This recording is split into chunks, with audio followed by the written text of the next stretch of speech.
Olá, meu nome é Lucas Fouier e bem-vindos ao Terapeuta.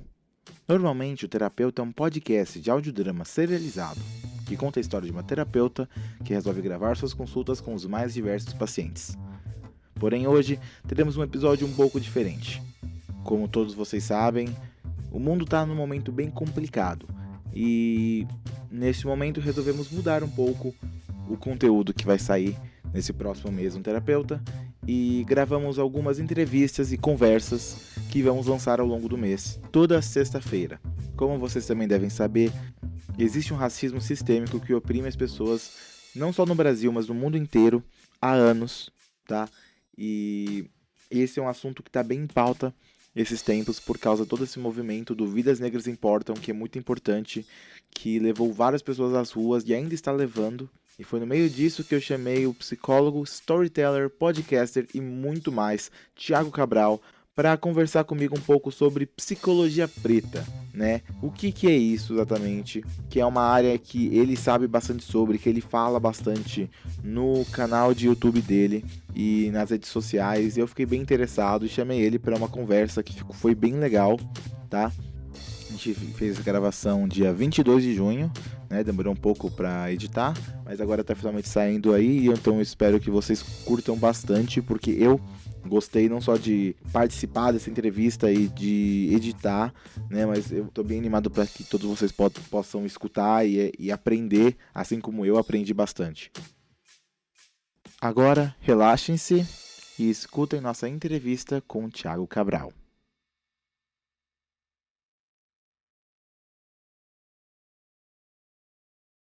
Primeiro eu quero agradecer você, obrigado por participar, Thiago.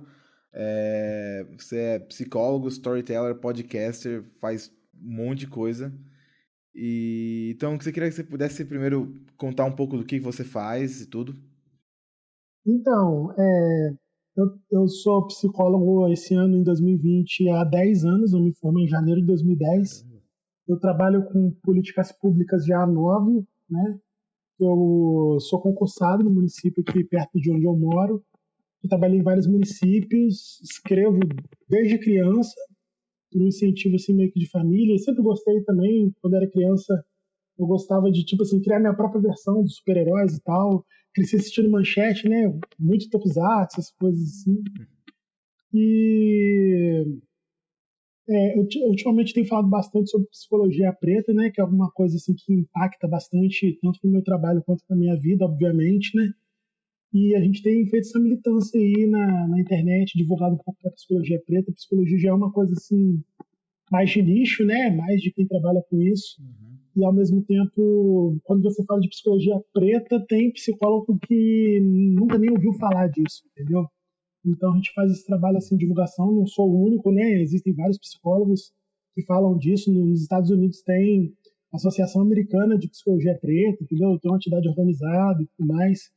E aqui a gente começou a falar um pouco disso também. Eu falo bastante também sobre a minha área de atuação da psicologia, que é a psicologia social. Que trabalhando em políticas públicas a gente acaba caindo com essa vertente da psicologia que é muito nova, mas que ao mesmo tempo já é a segunda área que mais emprega os psicólogos do Brasil, segundo o último censo do Conselho Federal de Psicologia. Então é uma coisa assim nova que acho que lida muito com o dia a dia das pessoas que são pretas, periféricas e tudo mais. Então acho que os assuntos acabam se cruzando.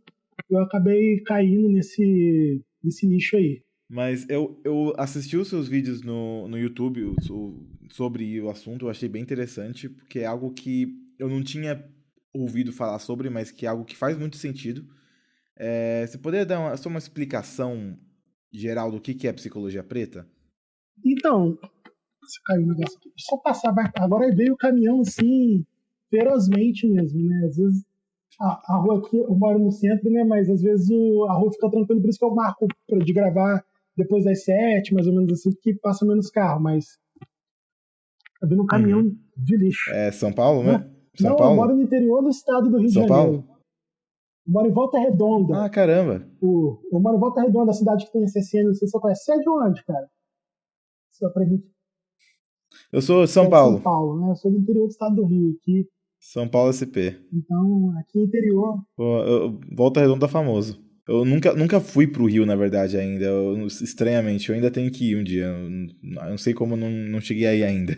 A psicologia preta ela é uma vertente nova da psicologia, apesar de na década de 70, 80 a gente já ter autoras como a Virginia Bicudo, a própria Neuza Santos falando disso, mas é uma vertente da psicologia que estuda os fenômenos psicológicos através do processo de escravizar, considerando, né, o processo de escravização do povo negro, de todo o contexto social que o povo negro passa, e levando em consideração também que dentro da psicologia projetiva, né, das psicologias psicodinâmicas, muitas das vezes a gente bebe apenas de fontes europeias, né, da filosofia, da antropologia, e não considera a cultura africana, né, como formador da estrutura psíquica, porque tudo que forma cultura, né, ajuda a influenciar na nossa formação enquanto sujeito. E muitas das vezes essas abordagens elas podem estar vendo o sujeito de um ângulo que não cabe a ele, né? Porque se vocês considerar toda a influência da cultura africana, todo o processo do racismo estrutural da sociedade, muitas vezes a gente pode estar tendo uma visão enviesada, né, desse sujeito, não considerando todas as dimensões que estão influenciando aí na subjetividade dele. E aí tem muita gente que pergunta assim, então quer dizer que tem que ter um psicólogo específico para a pessoa que é preta? Não, não é isso. A gente só está levando em conta que existem certos aspectos da psicologia da pessoa que está no contexto cultural, social, que também devem ser abordados. Assim como também a gente pode pensar, né, nos problemas que muitas das vezes a psicologia já pensa, nos problemas que atravessam a mulher, nos problemas que atravessam a pessoa dentro do contexto social dela, né? E muitas das vezes, né, tem gente que pensa também que a psicologia preta está apontando o dedo e falando que a psicologia não é neutra.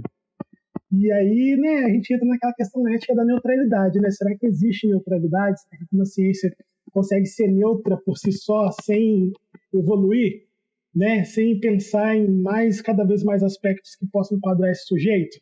Então, talvez a psicologia preta possa deixar de existir num futuro em que, dentro do curso de psicologia ou dentro dos livros que os autores de psicologia escrevam, considere essa questão do afrocentrismo também, da etnicidade e tudo mais, que muitos autores já falam, mas que muitas das vezes a gente não vê no curso de psicologia. Então talvez muitos psicólogos, por não terem passado pelo racismo e não terem estudado sobre isso, eles acabam não sabendo lidar direito quando isso vem à tona numa sessão de terapia, certo? Não, justamente não. O psicólogo ele não precisa ter tido depressão para tratar depressão. Ele não precisa ter aquele transtorno, a experiência. Sim, mas ele pode não ter, por não ter passado isso e não ter estudado sobre isso, por não ser, às vezes a falta de estudo sobre isso é o que é o problema. Isso que talvez na psicologia atualmente. Exatamente, entendeu? A considerar, por exemplo, os processos de racismo, né? Eu no Twitter eu fiz um moment lá com vários depoimentos de pessoas que passaram por situações em que elas procuraram os psicólogos até por conta de situações de racismo e tudo mais, que faz todo sentido você procurar um psicólogo quando você passa por uma situação dessa, e o psicólogo falou, não, isso aí tá na sua cabeça, isso aí é frescura.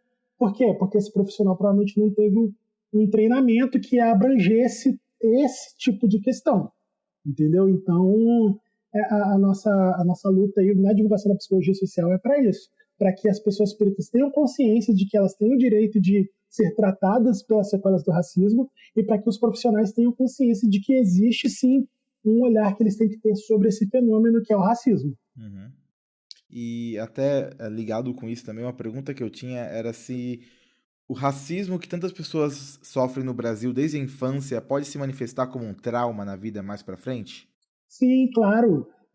A própria Neuza Santos, né, ela escreveu ela fez o livro dela Tornar-se Negro, né?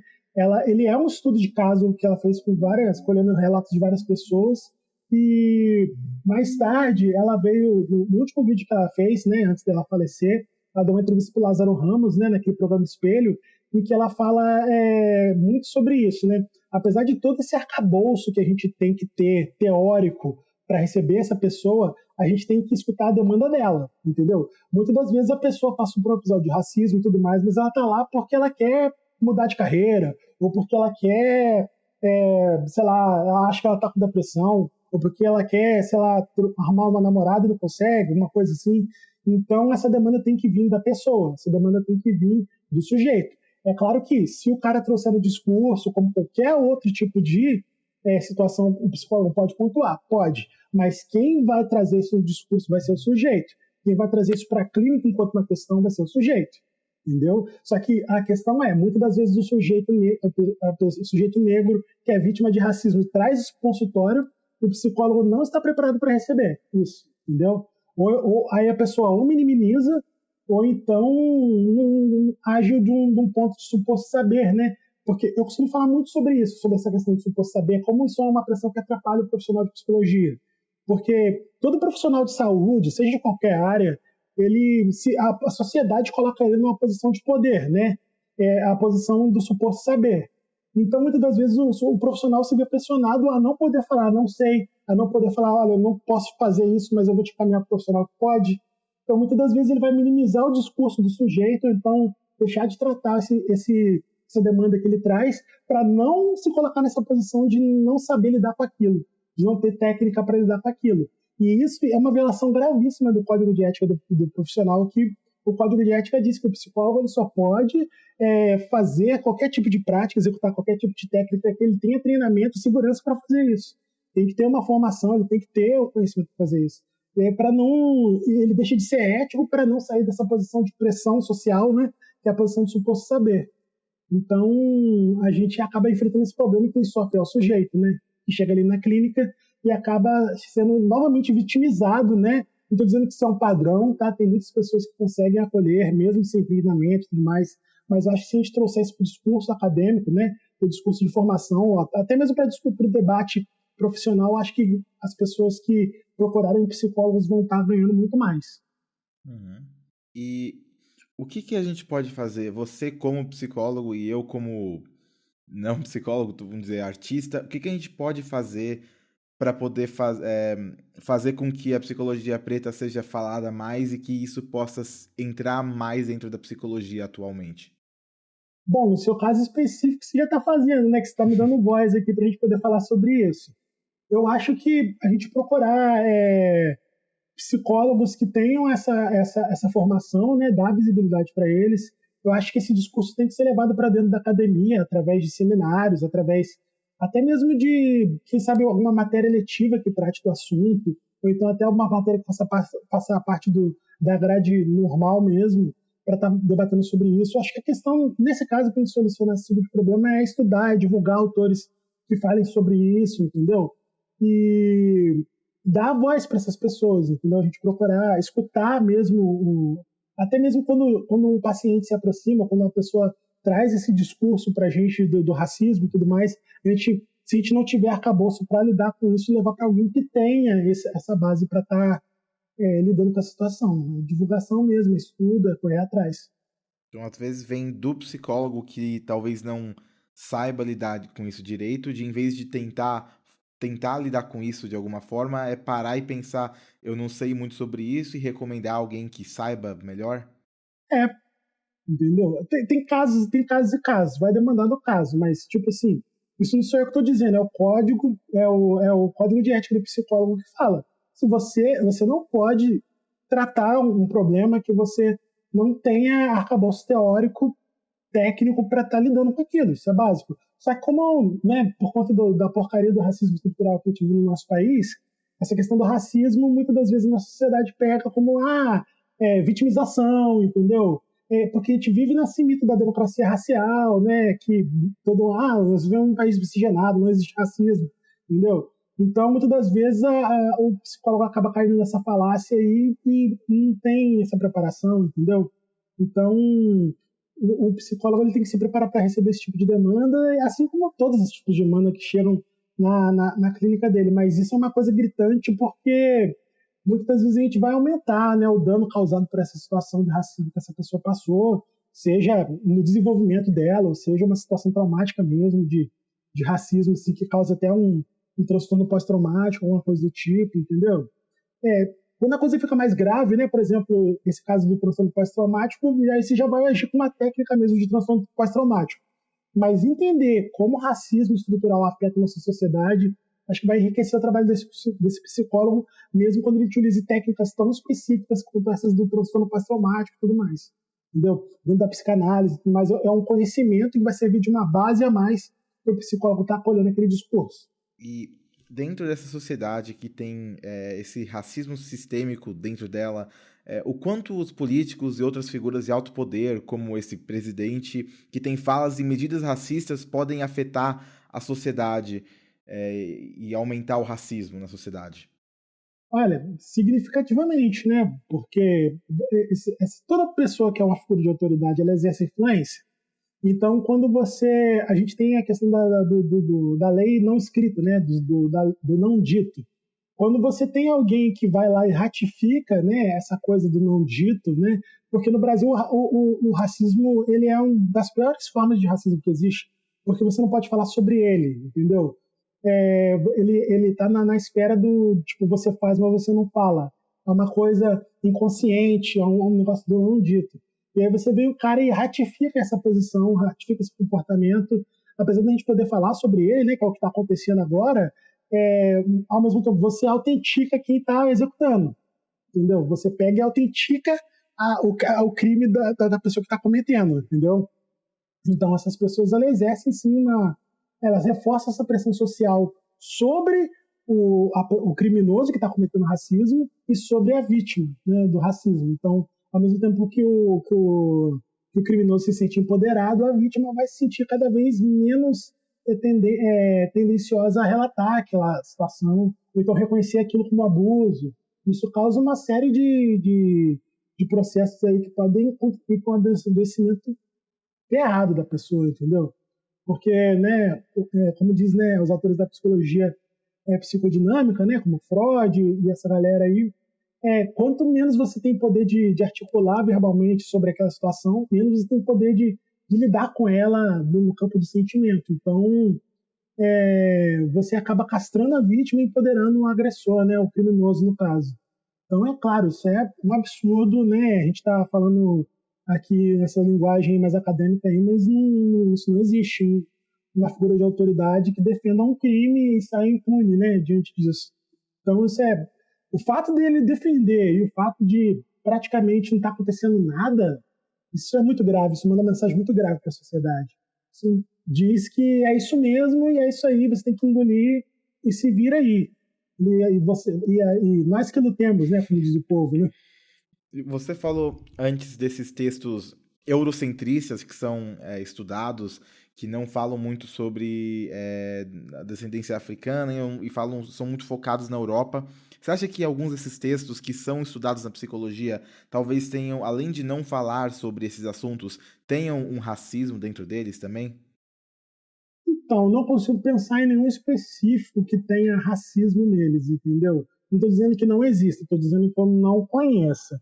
Mas, por exemplo, quando você pega a psicanálise ortodoxa, por exemplo, que é uma coisa assim que ela está até um pouco desatualizada, né? A psicanálise, para ficar claro para quem estiver ouvindo, a psicanálise ortodoxa é aquele pessoal que pega o Freud é a Bíblia, acabou. Não teve Lacan, não teve Melman, não teve ninguém que veio depois do Freud, só o Freud.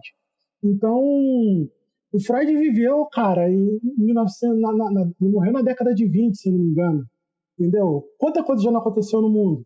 E ele, por exemplo, fala de estrutura de família, ele fala da castração, ele fala do complexo de Édipo, que fala de uma estrutura de família praticamente nuclear burguesa.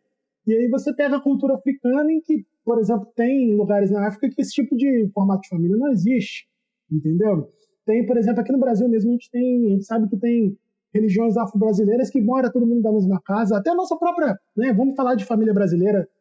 Se você pegar a estatística, a família brasileira é uma avó que cuida que ajuda financeiramente uma mãe solteira e tem as crianças, entendeu? Então, essa estrutura nuclear, essas estruturas assim, que é, por exemplo, não estou batendo na psicanálise especificamente, eu estou dando a psicanálise como exemplo. Essas estruturas sólidas que esses caras trazem para a gente, que vem lá da Europa do começo do século XX, isso talvez não seja adequado para a nossa realidade Brasil, século XXI, entendeu? 2020. Então, acho que até vai para situações até além do racismo, entendeu?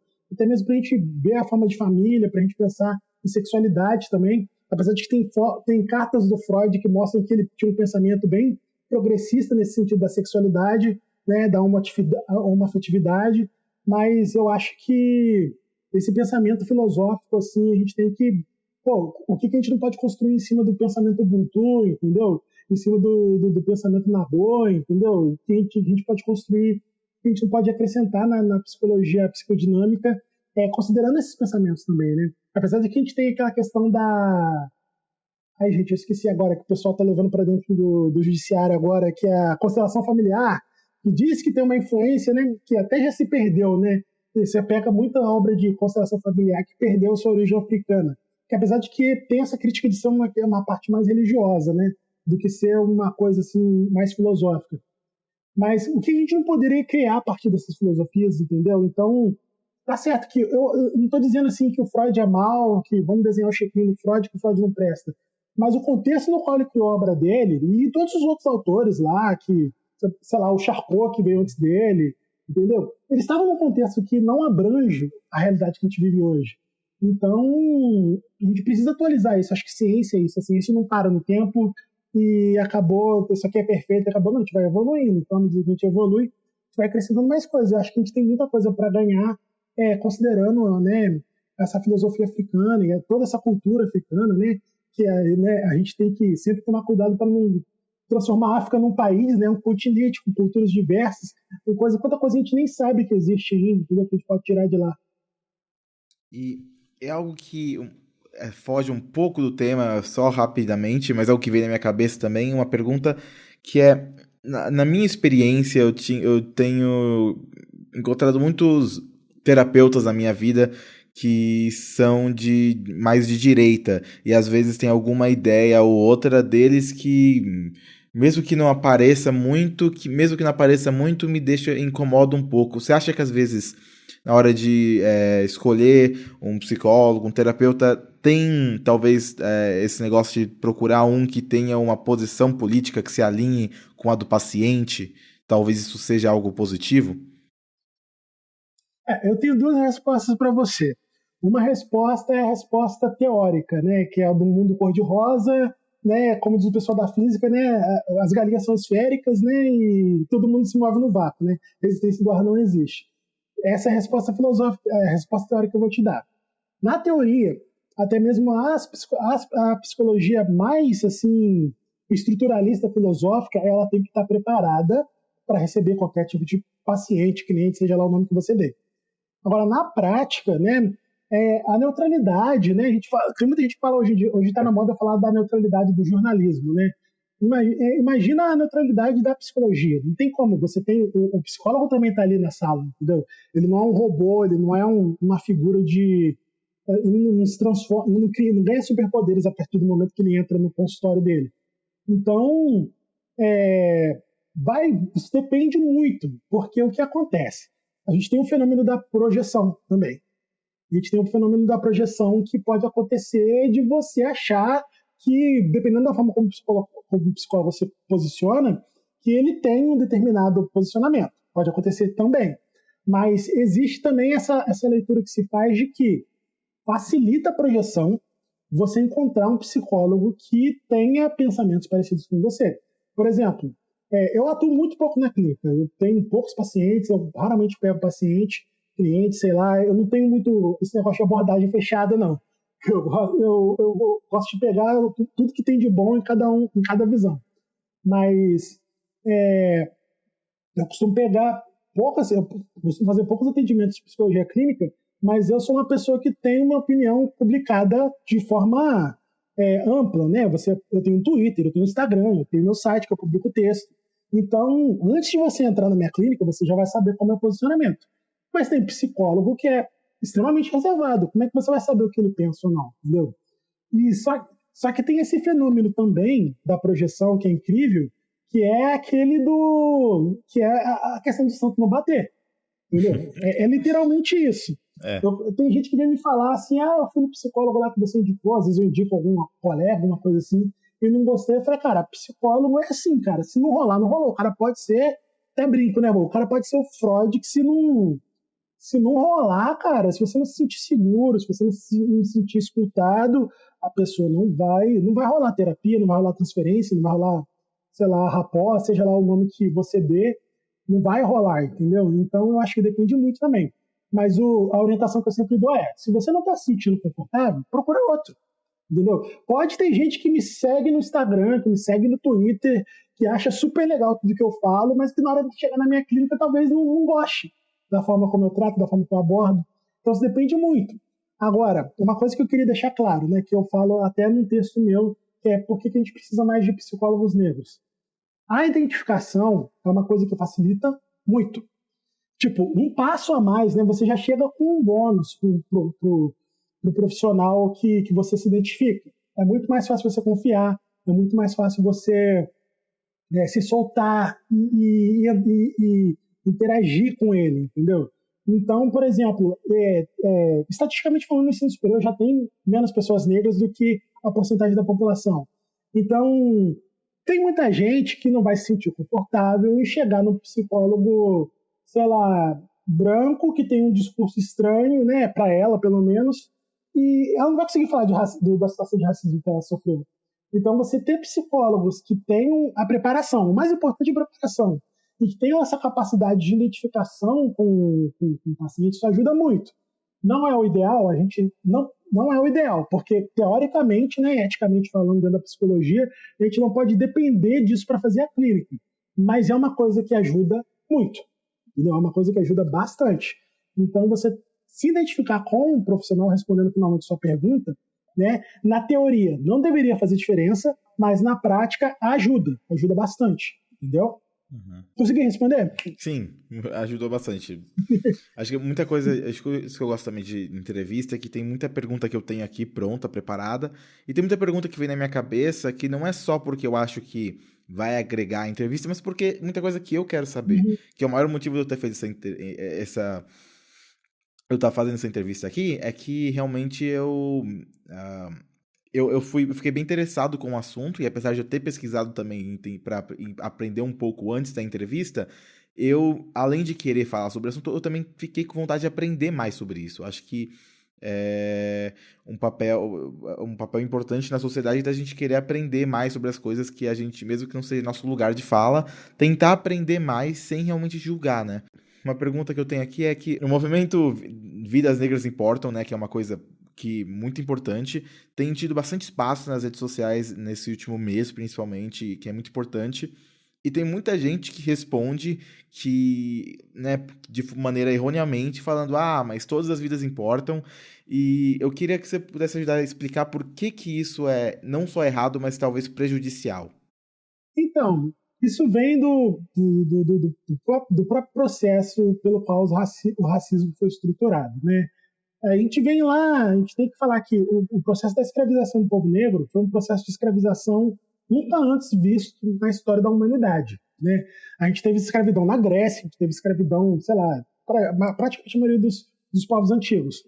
Só que a escravidão do povo negro foi o único tipo de escravidão que você é escravo só por nascer, só por você ter um determinado tom de pele, né?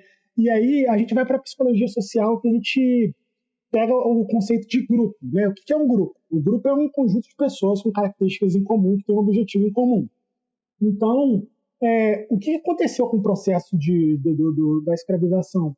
Eles pegaram essas pessoas, sequestraram elas, tiraram da terra delas, eliminaram todas as características delas que tornavam ela um povo, fizeram elas passar por todo tipo de abuso, e hoje em dia a gente ainda continua passando por esse tipo de abuso, por conta dessas características que foram atribuídas a gente de forma até mítica mesmo, né? A gente tem várias situações de abuso que acontecem todo dia, e a gente sofre esses abusos justamente por conta de ter essas marcas que identificam a gente como grupo e que identificam a gente e que eliminaram a nossa cultura e que eliminaram a forma como a gente podia se representar enquanto povo. A gente é um não povo. A gente é dentro da sociedade racista, é claro, né? A gente... Então, por que vidas negras importam e não todas as vidas importam? Porque a violência, ela já é segregada, entendeu? Então, se você não apontar para esse problema específico, que atinge o grupo específico, a gente não está dizendo que outros problemas não existem, mas quando a gente fala de um problema específico, que atinge um grupo de pessoas específicos, se a gente generaliza, a gente descaracteriza essa luta, a gente descaracteriza esse clamor que está tendo aí por conta do problema específico. Entendeu? É a mesma coisa de você falar assim, eu tenho um movimento aqui, eu tenho uma ONG para ajudar pessoas que têm câncer. Por que eu fiz isso? Porque eu tive câncer e eu acho que eu tenho dinheiro e eu posso ajudar essa causa específica. Aí vai vir alguém e falar assim, não, mas todas as doenças importam. Não, mas eu quero combater um problema específico, que é o do câncer, que mata. Então eu descaracterizei esse movimento, descaracterizei essa luta. Dando um exemplo bem besta mesmo pra gente... Sim, é como aquele exemplo que todo mundo fala que acho legal das casas e do incêndio, né? Que uma casa tem uma casa pegando fogo, aí o bombeiro vai lá apagar o fogo da casa e o cara fala, minha casa também importa. Ele fala, sua casa não tá pegando fogo. Exatamente, né? E a gente tem, né? A gente fala muitas das vezes, né, da questão do genocídio negro, né? Que a gente fala dos milhões de pessoas que foram mortas no processo de escravidão e a gente fala de violência, tem que combater a violência nas cidades é muito grande, mas pega a estatística para ver quem que mais morre, né? São as pessoas, né, que tem que são as pessoas pretas, entendeu? Principalmente as periféricas que mais morrem, que mais sofrem violência policial. Estava lendo até sobre essa questão da polícia. Os policiais que mais morrem em combate também são os policiais negros, que mais sofrem discriminação dentro da corporação também. Então, é um negócio que não faz bem para ninguém, entendeu? Claro que quem mais sofre é a população, né? Mas a gente tem que deixar bem claro o que a gente está combatendo, porque senão se você dilui, né, a causa dentro de outras causas, você acaba, a mesma coisa de você pingar uma gotinha de tinta dentro do copo d'água, desaparece, entendeu? Então, se a gente não... E é um problema gravíssimo, entendeu? Um problema que se a gente for pegar de forma estatística, né? Eu acho que você comparar sofrimento nunca é uma coisa legal, entendeu? Você comparar o sofrimento do povo tal, do povo tal, mas se você pegar de forma estatística a quantidade de pessoas que morrem, a quantidade de pessoas que têm prejuízo material por conta da estrutura racista, eu acho que se a gente resolver essa questão do racismo, a gente resolver grande parte dos problemas da sociedade brasileira, entendeu? Porque a grande maioria das pessoas que estão estatisticamente falando, a grande maioria dessas pessoas que estão sofrendo na periferia, estão sofrendo com a violência, são pessoas pretas. Então, é uma coisa que a gente não pode, é uma mensagem que a gente não pode diluir, entendeu? E muitas das vezes quem fala esse tipo de coisa, né, todas as vidas importam. Ou a pessoa está mal informada, ou às vezes tem uma questão maliciosa mesmo, entendeu? De realmente não, vamos diluir isso aí, vamos realmente tirar o foco disso. É o pessoal que vai para fala assim, mas a manifestação não pode ser violenta, né? Fala isso pro Montesquieu lá, cara, entendeu? Não tem, a gente não tô falando que a gente tem que sair quebrando tudo por aí, não, mas eu acho que isso está acontecendo por uma consequência, entendeu? Isso é a consequência de um problema maior. Isso não é o problema em si, isso é a consequência de um problema muito maior. Sim. E conectando o que você falou da violência policial, eu usando São Paulo como exemplo, a mortalidade de negros por policiais é pelo menos 3 vezes maior do que a de brancos, e quase 2/3 dos policiais são brancos, né? Uhum. Nos Estados Unidos, uma das coisas mais pedidas pelos protestantes, né, é defund the police. Em Minneapolis, onde George Floyd morreu, foi assassinado, anunciaram o plano de desmantelar a polícia deles e reconstruí-la do zero. Você sente a necessidade de uma reforma policial também no Brasil, assim? Com certeza, principalmente porque a polícia no Brasil ela é militarizada, né? Então, militar, a gente tem que colocar isso na cabeça, né? Militar é formado para ir para a guerra, entendeu?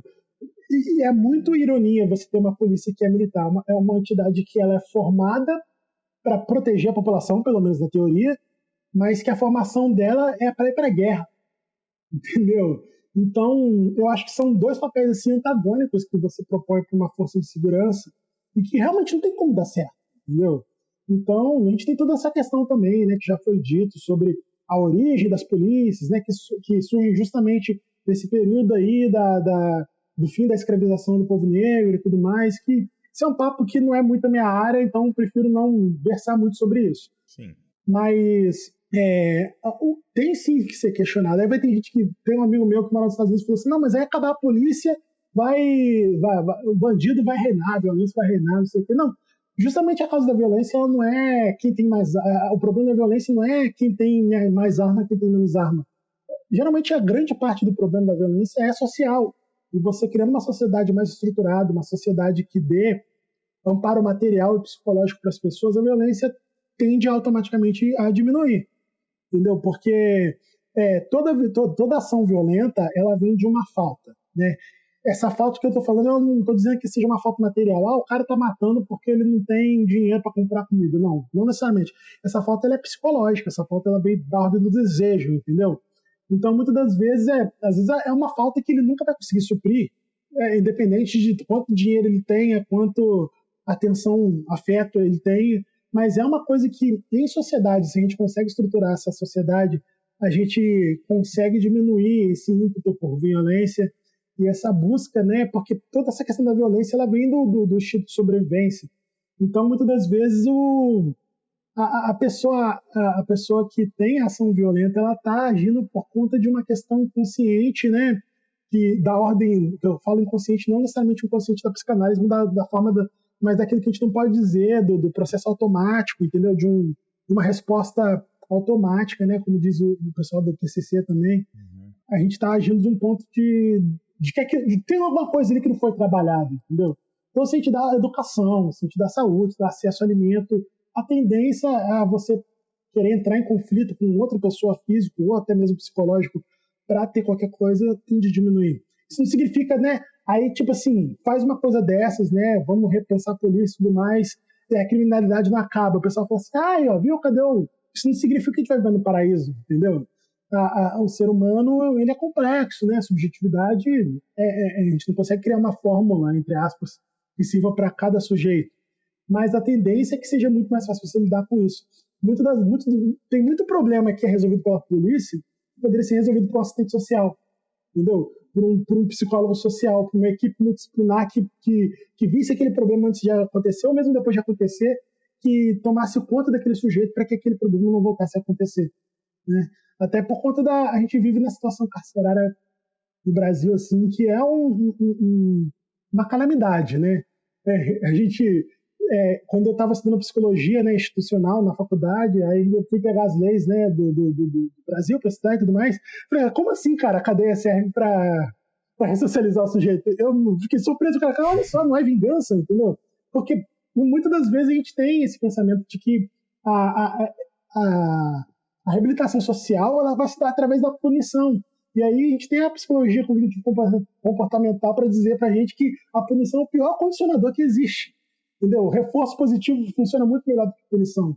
Então, a gente está fazendo tudo errado, entendeu? Está fazendo tudo errado e tem que reestruturar a polícia, tem que reestruturar não só a polícia, acho que a gente tem que pensar a segurança pública de uma outra forma, entendeu? Como um todo. Sim, e como você falou, o pessoal que fica, não, mas precisa ter a polícia, mas não entende que a discussão não é sobre existência ou não de polícia, e sim sobre uma recriação, né, do sistema de segurança de uma forma nova que tenha menos essa violência que está literalmente matando o povo de maioria negro que não está fazendo nada para ter isso acontecendo. Uhum. Sim. Mudando um pouco de assunto, eu queria também perguntar que tem se falado muito na questão de termo, né, de negro e preto. Principalmente esse ano no BBB, que teve o comentário do Babu, que também viralizou nas redes sociais. E eu queria pedir sua opinião, o que você diria que é o mais correto para se dizer. Acho que você deve perguntar para a pessoa, cara. Porque, tipo, tem toda essa questão semiológica, né, da origem da palavra e tudo mais. Mas eu acho que depende muito, cara, se a pessoa participa de algum movimento. O Ale, ele escreveu um texto, falo na época que o Babu falou isso aí, que ele fala justamente isso. Eu acho que quando a gente trabalha com subjetividade, eu fiz um curso uns 2 anos atrás sobre o atendimento do público LGBT, né? E tipo assim, sempre rola essa pergunta, como é que eu trato a pessoa? Pô, eu pergunto a pessoa, como é que você quer ser chamado? Entendeu? Então eu acho que é um assunto válido, acho que a gente tem que discutir sim, né? Etiologia das coisas, né? A gente tem que pensar sobre palavras e tudo mais. Só que eu acho que vai muito da pessoa, entendeu? Tem gente que acha bonito chamar de preto, tem gente que acha que realmente a questão do negro ela vem, né? O povo tem um argumento de que quem criou essa palavra negro não foram as pessoas negras. Lá na África eles eram simplesmente pessoas e eles foram sequestrados e viraram negros. Mas eu acho que vai da pessoa, entendeu? Vai muito da pessoa, entendeu? Desde que ela se identifique com aquilo que você está falando, tanto faz, entendeu? Eu acho que vale a gente mais dar ouvido mesmo para a pessoa, porque senão acaba acontecendo muito isso, entendeu? Daqui a pouco vai ter curso de como falar com pessoas pretas, pessoas negras, e você vai chegar na pessoa e aplicar aquele conhecimento e a pessoa vai se sentir ofendida porque não é aquilo que ela quer. Uhum. Então, acho que o negócio é observar, deixar a pessoa falar, entendeu? Tem um aumento dessa... conversar realmente.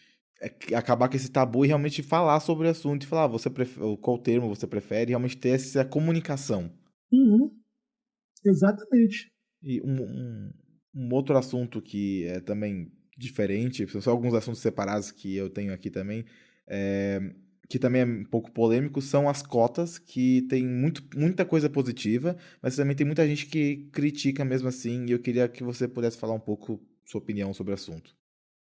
Então, sobre as cotas raciais, eu acho que são muito necessárias, entendeu? Uhum. Até, né, a última vez eu não lembro da fonte dessa informação, né? Mas a última vez que eu vi, as pessoas que eram cotistas tinham notas ou acima da média, ou muito acima da média, de quem entrava da forma é, convencional, mas eu acho que, tipo assim, a questão das cotas, elas deviam ir além do ensino superior. Devia ter também a questão das cotas no ensino fundamental, no ensino médio, entendeu? Porque muitas das vezes, né, a pessoa estuda, né, não tem uma educação básica, assim, bem precária e tá certo que muitas das vezes elas veem essa questão da bolsa, da cota, como uma motivação para correr muito mais atrás do que as outras pessoas. Mas eu acho que a gente dá base para as pessoas, tanto na faculdade, quanto no ensino médio, quanto no ensino fundamental. Então, resumindo, eu sou tão a favor que eu acho que tinha que ter nos outros ensinos também. Acho que é uma coisa que vale bastante, né? Que, infelizmente, é estatístico, né? Que, infelizmente, bota aí 65%, 70% da nossa população é preta. E, pô, você vai lá na universidade e vê que tem, sei lá, 10, 15% de pessoas pretas. Tem alguma coisa muito errada acontecendo. Entendeu? Então, isso é que deveria ser feito, entendeu? Para a gente realmente nivelar estatisticamente falando esse acesso, entendeu? Para facilitar, mas eu só acho que tinha que ter também no ensino médio, também no ensino fundamental. Isso faz sentido. Então, antes de terminar, antes de eu voltar realmente para o assunto da psicologia preta, eu queria falar algo um pouco separado. Com tudo isso que está tendo no Brasil, do coronavírus e do distanciamento social, que é super necessário para quem pode, né? Eu queria perguntar o quanto funciona a terapia à distância. Então, eu atendo à distância também e tudo que eu li a respeito da terapia à distância, eu tenho cadastro no cadastro CRP lá online já tem tipo uns 2 anos, entendeu? Antes de ter o cadastro, eu já fazia isso também, eu acompanhei todo o processo de legalização, entre aspas, da terapia online no Brasil, e lá fora isso já é uma coisa que já acontece há muito tempo, e tudo indica até o momento que a terapia à distância, ela tem tanto efeito quanto a terapia presencial, entendeu? Existe, é claro, a questão do cliente. Aquilo que eu falei, né, quando você me perguntou da afinidade. Se o cliente, o paciente, seja lá o analisando, não se sentir confortável, talvez a gente deva pensar sobre isso. Mas isso vai do cliente. Mas, cientificamente falando, não existe evidência de que a terapia à distância seja menos eficaz do que a terapia presencial. Inclusive, já existem até métodos de avaliação psicológica para ser feitos à distância, entendeu? Para caso de até mesmo psicodiagnóstico, ou então de avaliação profissional, essas coisas assim. Existem ferramentas que já podem ser feitas online e tem eficácia, né? Eu acho que é uma coisa assim que a gente está aqui no Brasil, tem muita gente que está tentando se acostumar ainda, até tem muita resistência de alguns profissionais, porque realmente você tem que ter um conhecimento para estar lidando com computador e tudo mais. Existem clínicas que utilizam sistemas, né, de atendimento, e aí você tem que aprender, fazer um treinamento para usar aquele sistema, ou então você tem que ter familiaridade já com o Skype da vida, com o Hangouts da vida e tudo mais, e você se adaptar. Mas quando o psicólogo é treinado para fazer isso e o atendido não tem nenhuma resistência para estar fazendo aquilo, é uma coisa até que soma. Porque, por exemplo, tem pessoas que não têm condições, que têm dificuldade de locomoção. E aí tem gente que tem toda uma mobilização para sair de casa para ir até o atendimento psicológico, sendo que ela podia fazer esse atendimento em casa, no conforto. A gente está falando de idosos, de pessoas com deficiência, ou pessoas que moram em locais muito afastados, né? Então isso facilita a vida de muita gente, mas eu acho que vai da pessoa, entendeu? Vai da pessoa. No entanto, levando em consideração a questão do coronavírus e tudo mais, e levando ainda em consideração as orientações do Conselho Federal de Psicologia, que orientou que prioritariamente os atendimentos devem ser feitos online, não tem muito para onde correr. A não ser que seja um caso assim, de urgência mesmo, caso de transtorno e tudo mais, o atendimento nesse momento tem que ser feito online, e como tem evidências de que realmente é a mesma coisa, que funciona da mesma forma, pelo menos, a gente vai ter que... Eu acho que é um processo assim mesmo, como tudo na vida, né? É um processo da gente se adaptar a isso e aprender a usar mais essa ferramenta que pode trazer um benefício para a gente, né? Facilita o horário, né? Dá para a gente marcar qualquer hora, facilita essa falta de deslocamento, essa questão de não ter o deslocamento e tudo mais. Mas, né, realmente, tem pessoas que precisam, tô sentindo uma coisa, eu preciso olhar no olho e tudo mais, mas isso vai do atendido, vai mais do atendido do que da técnica em si. E você diria que tem uma diferença em termos do atendimento online de se adaptar tendo fazendo presencialmente e mover para a distância?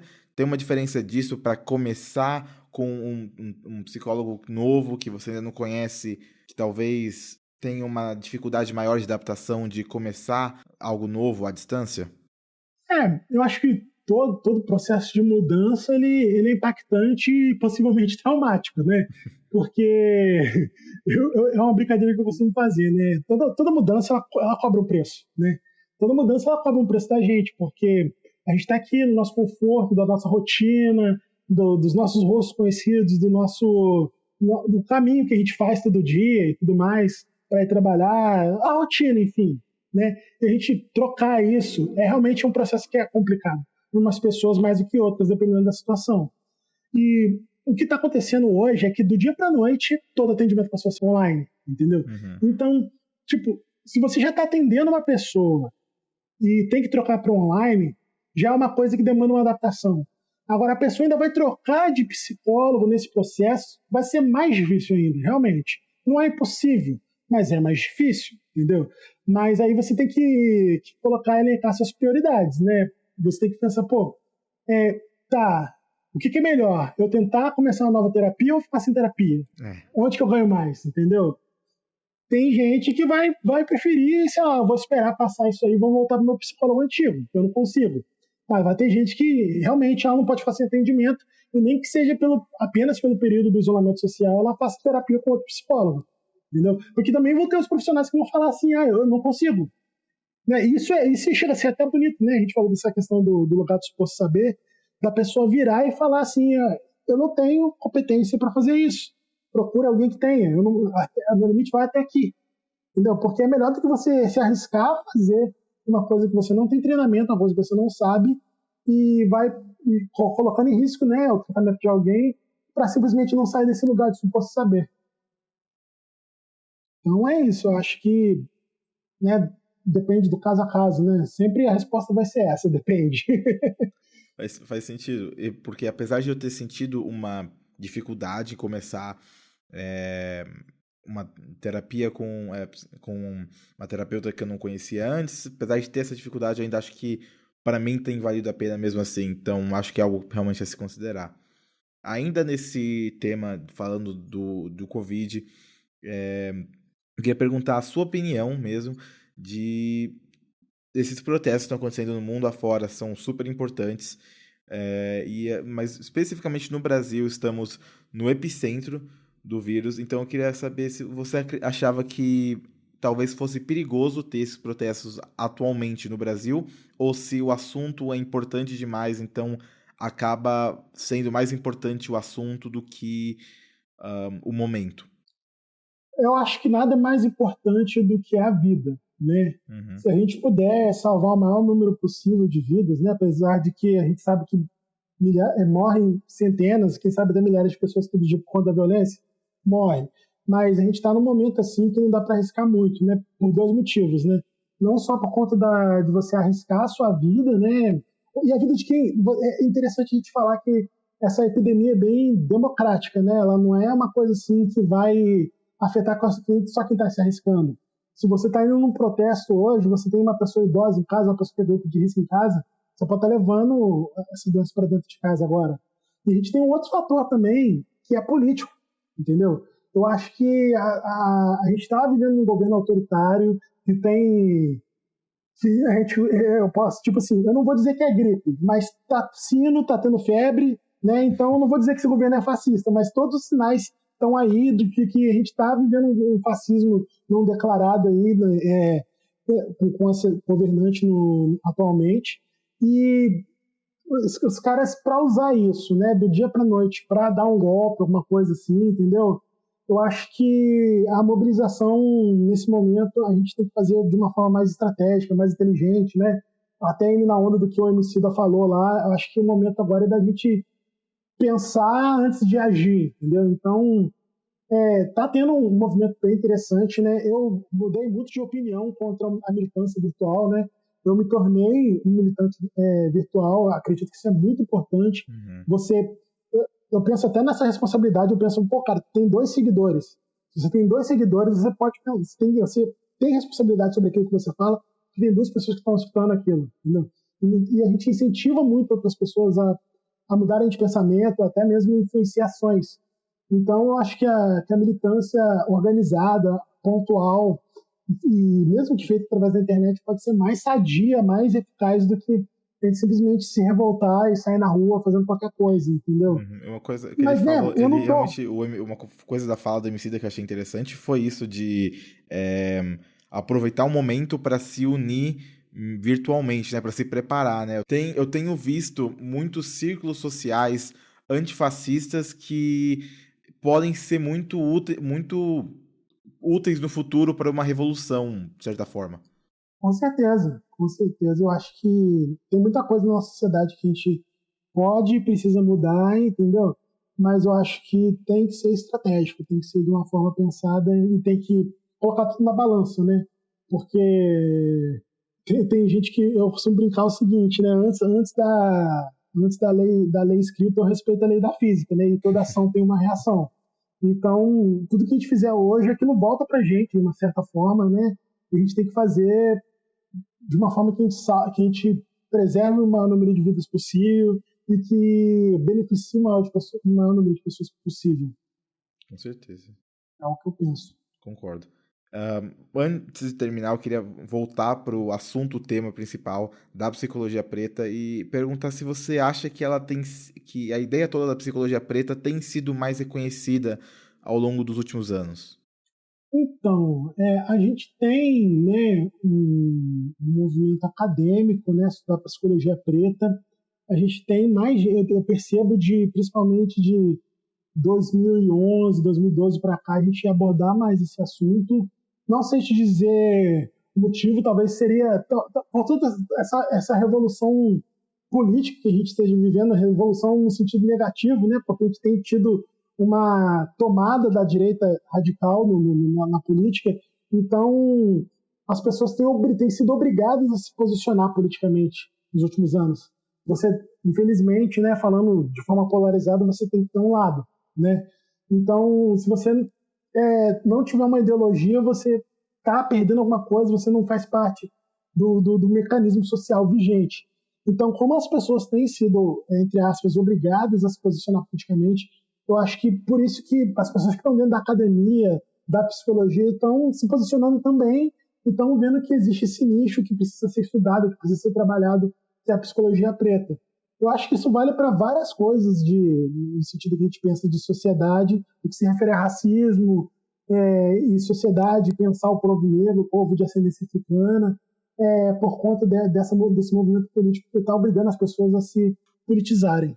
Então, talvez seja por isso que esteja tendo esse aumento. Então, a resposta é sim, por conta dessa questão política que a gente está vivendo. Isso é bom.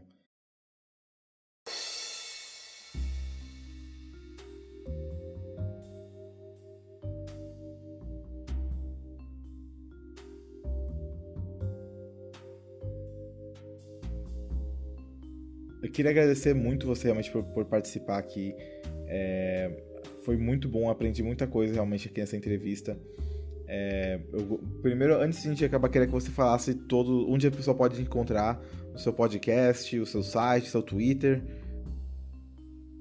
Beleza, eu gravo um podcast com a minha esposa que chama Segurando Vela, que a gente fala sobre tudo, né? De filosofia, a cultura pop, a gente fala de tudo. E é só procurar no Anchor, né? Segurando Vela. É só procurar podcast Segurando Vela que vocês acham a gente. Tá? Em todas as plataformas aí, eu tenho meu site, que é thiagocabral.com, que lá eu costumo reunir a maioria dos meus trabalhos lá. Tem meu canal do YouTube também, Psicólogo Thiago Cabral. E nas redes sociais vocês podem me encontrar com o PSI Thiago Cabral, tanto no Instagram como no Twitter. Mas na dúvida, procura lá no meu site, que lá no meu site tem tudo, que é thiagocabral.com. E aí eu que agradeço a oportunidade de estar aqui, de estar falando sobre psicologia, que é uma coisa que eu adoro, e sobre psicologia preta, que é uma coisa que eu vivo. E eu vou falar que eu recomendo muito para quem estiver ouvindo o seu podcast, o Segurando a Vela, porque eu acho muito divertido. Eu gosto muito, principalmente recomendar o episódio de Atlanta, que é uma série que eu pessoalmente gosto muito, e eu gostei muito do episódio. E quem sabe podemos ter você de volta aqui no podcast para falar de outros assuntos da psicologia no futuro. Com certeza. Muito obrigado mesmo por participar, foi muito bom. Eu que agradeço.